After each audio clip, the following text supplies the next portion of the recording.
যেমনটা ভেবেছিলাম তেমনটাই হয়েছে। দেখো তো আমার ছোট যাকে কত সুন্দরী লাগছে। প্রণাম দিদি। ঠাকুরপোর কপালকে মানতে হবে, এই বাদরটা একেবারে চাঁদের টুকরো পেয়ে গেল। ভাবা যায়। এই বলে বড় যা অদিতি হাসতে লাগলো, কিন্তু নতুন বউ বংশিকার চোখে মুখে না কোনো হাসি ছিল না কোনো আনন্দ।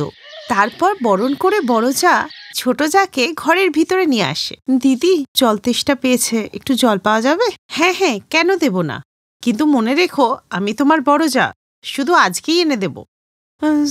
সরি বৌদি, আমি মানে সরি। আরে তুমি তো ঘাবড়ে গেলে, আমি তো মজা করছিলাম। থ্যাংক ইউ দিদি, আমি তো ভাবছিলাম তুমি আমার উপর রেগে গেছো। কি আমি আর রাগ? আমার মধ্যে সব রাগটা কিছু নেই, কিন্তু তোমাকে দেখে তো মনে হচ্ছে তুমি একটু রেগে আছো। ব্যাপারটা কি বলো তো আমাকে। না না না না না দিদি, কিছু ব্যাপার না তো, একটু টায়ার্ড আছি তো তাই ওরকম। আচ্ছা ঠিক আছে, আমি তাহলে চলে যাচ্ছি, আর কোনো জিনিসের যদি দরকার হয় আমাকে বলো কিন্তু। আচ্ছা ঠিক আছে দিদি। অদিতি চলে গেলেই বংশিকা একটা দীর্ঘ নিঃশ্বাস ছাড়ে আর পুরনো স্মৃতিতে হারিয়ে যায়। এবার আমি বলছি আমার কেমন ছেলে পছন্দ। দেখো, ছেলের টাকা পয়সা থাকুক বা না থাকুক, ছেলেকে হ্যান্ডসাম আর ফর্সা হতে হবে, যাতে আমার সাথে দেখে না সব মেয়েরা জ্বলে পুড়ে ছাই হয়ে যায়। আমাদের দুজনকে দেখতে এমন লাগে যাতে সবাই বলে, বাহ, ভগবান দুজনকে জোড়াতেই পাঠিয়েছে। ব্যাস, আমার এইটুকুই চাই। আহা, জানি না আমার স্বপ্নের রাজকুমার কোথায় আছে আর কবেই বা আসবে। বরুণ একটু ইতস্তত করেই কথা শুরু করলো, কিন্তু বংশিকা তার কোনো উত্তর না দিলে বরুণ সাহস জুগিয়ে আর একবার কথা বলার চেষ্টা করলো। মীরা, তোমার বাড়িটা পছন্দ তো? এইবারও বংশিকার কাছ থেকে কোনো উত্তর এলো না। এই দেখে বরুণ হেসে বলল, ধ্যাত, আমিও না পাগল, ভুলেই গেছি যে নতুন বউরা একটু লজ্জা পায়। কি, তাই তো? শোনো, আমি কোনো লজ্জা টজ্জা পাচ্ছি না। তোমার কি মনে হয় তোমাকে বিয়ে করে আমি খুব খুশি হয়েছি? আমি কি আমার স্বপ্নের রাজকুমারকে পেয়েছি যে যাকে দেখে আমি লজ্জা পাবো? কোনোদিন আয়নায় নিজের চেহারা দেখেছো? কুমড়োর মতো তো দেখতে, তার উপরে কালো। সত্যি বলছি, বাবা জেদ না করলে না আমি কোনোদিনই তোমাকে বিয়ে করতাম না। বংশিকার এই কথা শুনে বরুণ স্তব্ধ হয়ে যায় আর তার সমস্ত আশা আকাঙ্ক্ষা মাটিতে মিশে যায়। ও শুধু একদৃষ্টিতে বংশিকাকে দেখেই যাচ্ছিল। আর ঠিক তখনই, এমন করে ড্যাব ড্যাব করে কি দেখছো? সত্যি কথাই বলেছি আমি। এই শুনে বেচারা বরুণ পাশে রাখা সোফাতে কাঁদতে কাঁদতে গিয়ে শুয়ে পড়ল, আর অন্যদিকে বংশিকাও চাদর টেনে শুয়ে পড়ল। ওই রাতে না বরুণ ঘুমাতে পারল না বংশিকা। কি হিরো, রাতটা কেমন কাটলো? কি কেমন কাটলো বৌদি? ऐसे भोले बनकर है बैठे जैसे कोई बात नहीं। ঝেড়ে কাশো তো। বৌদি, খাবার দাও না, খুব খিদে পেয়েছে গো। তা দাদা কোথায়? তোমার দাদা স্নান করতে গেছে, আমি এখনই খাবার দিচ্ছি, তুমি যাও বংশিকাকে ডেকে আনো। ঠিক আছে বৌদি। বৌদি জলখাবারের জন্য ডাকছে। বরুণের কথার কোনো জবাব বংশিকা না দিলে বরুণ উদাস মনে খাবার টেবিলে এসে বসে যায়। তখনই ওর দাদা বলল, রে, তুই একা চলে এলি? বংশিকা কোথায়? দাদা, ও তৈরি হচ্ছে, এক্ষুনি আসবে। বরুণের এই কথা বলতে বলতেই বংশিকা এসে ডাইনিং টেবিলের চেয়ারে বসে পড়ল। কিরে, তুই যে বলছিলিস। আচ্ছা স্যার, সবাই খেতে বসো। সবাই খেতে শুরু করলো। খেতে খেতে অদিতি একবার বরুণকে দেখছিল, একবার বংশিকাকে দেখছিল, কিন্তু ওরা দুজন শুধু নিজেদের প্লেটের দিকেই তাকিয়েছিল। এরপর অরুণ নিজের অফিসে চলে গেলে বরুণ যখন নিজের ঘরের দিকে যায়, তখন অদিতি মজা করে বলে, কি হয়েছে বংশিকা, রাতে ঠিকঠাক ঘুমিয়েছ তো, নাকি আমার দেও রাতে তোমাকে ঘুমাতেই দেয়নি? অদিতি যেটা নিয়ে সন্দেহ ছিল সেটাই হলো। বংশিকা রুমে যেতেই বরুণ রুম থেকে বেরিয়ে এলো। ঠাকুরপো, সত্যি করে বলো তো ব্যাপারটা কি? কিছু না বৌদি, সব ঠিক আছে। একদম মিথ্যে বলবে না, সত্যি করে বলো। বংশিকা এই বিয়েতে খুশি তো? এই কথা শুনে বরুণের চোখে জল এসে যায় আর ও সমস্ত কথা ওর বৌদিকে বলে দেয়। সব শোনার পর, তুমি চিন্তা করো না বরুণ, এতে না তোমার দোষ আছে না বংশিকার, কিন্তু একবার যখন বিয়ে হয়ে গেছে তখন ভালোবাসা তো জাগাতেই হবে। তুমি বাকিটা আমার উপর ছেড়ে দাও আর তুমি গিয়ে বিশ্রাম করো। অদিতি তো নিজের দেওরকে নিশ্চিত হতে বলেছিল, আর তারপর থেকে তার ব্রেন ঘোড়ার মতো ছুটতে লাগলো। তার পরের দিন, বরুণ একটা কাজ করো, বংশিকাকে একটু বাইরে থেকে ঘুরিয়ে আনো। ঠিক আছে বৌদি, যা তুমি বলবে। আমার বাইকের চাবিটা কোথায়? আরে আমার ভোলা ভালা ঠাকুরপো, বাইকে না গাড়িতে নিয়ে যাও। দাদার কথা ভাবতে হবে না, তুমি যাও, আর গিয়ে এনজয় করো। এরপর বরুণ চাবিটা নিয়ে বৌদির দিকে তাকিয়ে হাসলো। আর এর কিছুক্ষণ পর ও বংশিকাকে নিয়ে গাড়ি করে ঘুরতে গেল। আর এদিকে বাড়িতে অদিতি, আমার গাড়ির চাবিটা কোথায়? কখন থেকে খুঁজে যাচ্ছি। কেন, কি হয়েছে? কোথাও যাবে? আরে সমস্ত আত্মীয়দের মিষ্টির বক্সগুলো দিতে যেতে হবে। কিন্তু গাড়ি তো বরুণ নিয়ে গেছে। ধ্যাত, এখন এতগুলো মিষ্টির বাক্স আমি বাইকে করে নিয়ে যেতে পারবো? বলো। একটু ম্যানেজ করে নাও না, নতুন বউ বাইকে করে গেলে ভালো লাগবে। অদিতির কথা শুনে অরুণ চুপ করে গেল। এর 2 দিন পর অদিতি, আমার সেই নীল শেরওয়ানিটা কোথায় বলো তো? আরে অফিসের একটা বন্ধুর বিয়ে, তা সবাই বলছে ট্রেডিশনাল লুকেই যাবে, তাই আমি ভাবছিলাম আমিও যাই। তো মানে ওটা তো আমি বরুণকে দিয়ে দিয়েছি। আসলে বংশিকার মামার ছেলের বিয়ে ছিল তো, তাই আমি ওকে এটা দিয়ে দিয়েছি। দাঁড়াও, আমি তোমার জন্য অন্য কুর্তা নিয়ে আসছি। যে পাঞ্জাবিটা অদিতি অরুণের জন্য নিয়ে এসেছিল সেটা খুবই সিম্পল ছিল, যেটা দেখে অরুণ খুব রেগে যায় আর অদিতিকে কথা শুনিয়ে রেগে ওখান থেকে চলে যায়। কিন্তু এসবের পরেও অদিতি হার মানেনি। আর তারপর কি হিরো কিছুটা এগোলো? জানি না বৌদি, এখনো তো খুব বেশি কথা বলছে না। গুড, মানে একটু একটু কথা বলছে। চিন্তা করো না ঠাকুরপো, সব ঠিক হয়ে যাবে। বরুণ পজিটিভ স্মাইল দিয়ে ওখান থেকে চলে গেল। এইভাবেই কিছুদিন কেটে যাওয়ার পর ওরা 4 জনেই একদিন একটা বিয়ে বাড়িতে যায়। আর সেখানে গিয়ে তুমি বসো, আমি তোমার জন্য কিছু খাবার নিয়ে আসছি। না না, আমি কিছু খাবো না। আরে লাইট কিছু নিয়ে আসছি।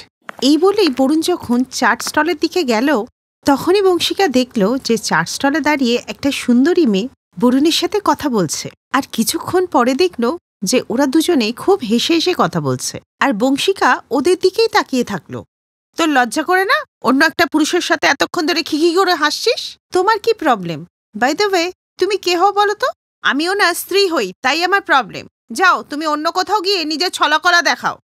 এইসব দেখে সবাই চুপ করে গেল। আর তখনই অদিতি এসে বলল, কিন্তু বংশিকা, বরুণকে তো তোমার পছন্দ না, তো ওকে যা খুশি করতে দাও না। নিজের জায়ের মুখের এই কথা শুনে বংশিকা কাঁদতে শুরু করে দিল।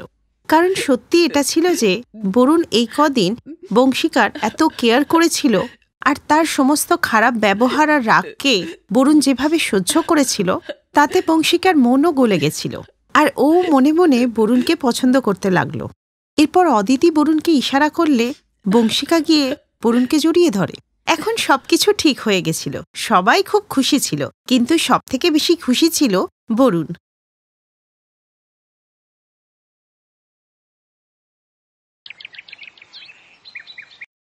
সাবিত্রী দেবী হাতে বরণডালা নিয়ে 2 বৌমাকে বরণ করছিল। বৌমারা, এবার তাড়াতাড়ি করে কলসিটা পা দিয়ে ফেলে ঘরে চলে এসো। কি মা, 1 কামরার ঘর? আপনি জানেন না যে আমি কত বড়লোক বাড়ির মেয়ে, আর আমার মা বাবা কত পণ দিয়েছে? এসব জিনিসপত্র আমি কোথায় রাখবো? আরে বড় ঘর দিয়ে কি হবে, সবাইকে তো একসাথে মিলেমিশে এখানেই থাকতে হবে, তাই না? উফ, সত্যি বাবা, এই ভিখিরিরা কি করে বুঝবে যে বড় ঘরের কি দরকার? এই রোহন, তুমি একটা কাজ করো তো, সমস্ত জিনিসপত্র আমার বাপের বাড়িতে পাঠিয়ে দাও। যখন আমরা বড় ঘর নেব তখন সব আনিয়ে নেব।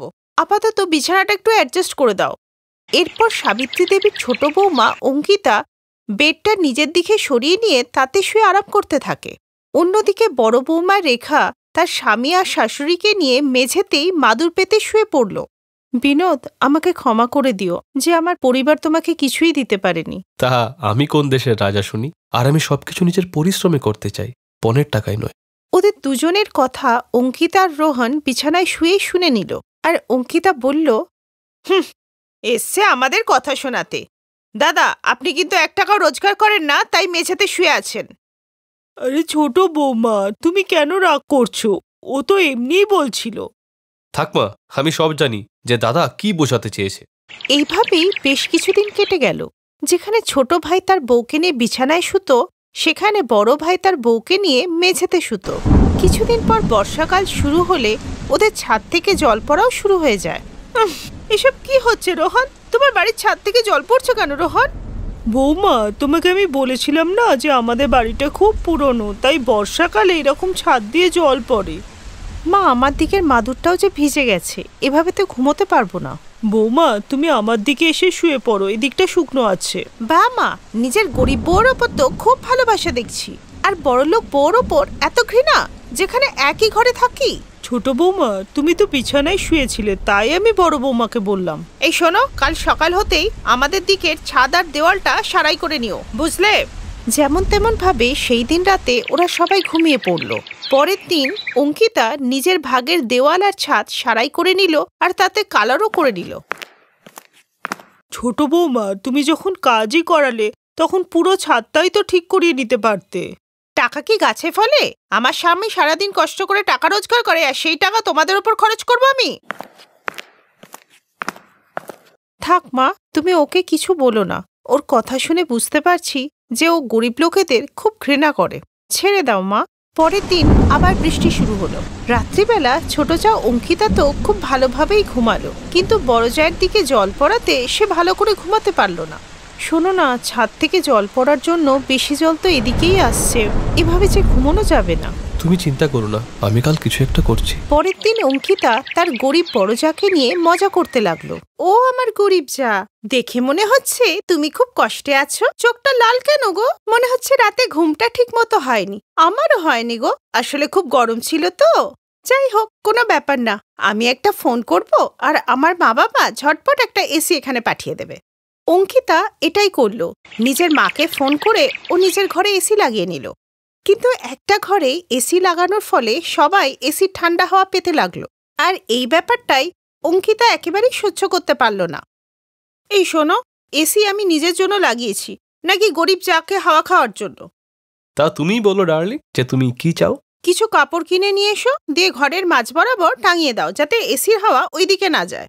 অঙ্কিতা তার গরিব যাকে এতই ঘৃণা করত যে এসির হাওয়াটুকু তার গায়ে লাগতে দেবে না। আর অন্যদিকে গরিব বড় যা সারাদিন পরিশ্রম করত, আর রাত্রিবেলা নয় গরম নয় বৃষ্টির জন্য সে ভালোভাবে ঘুমোতেও পারত না। রোহান শোনো, তুমি আজকেই মিস্ত্রি ডেকে আনো। আমি আমাদের দিকের পাঁচিলটা আজকেই তুলিয়ে নেব, যাতে ওই দিককার জল এদিকে না আসে। রোজকার এই জল নিয়ে যন্ত্রণা আমি আর সহ্য করতে পারবো না।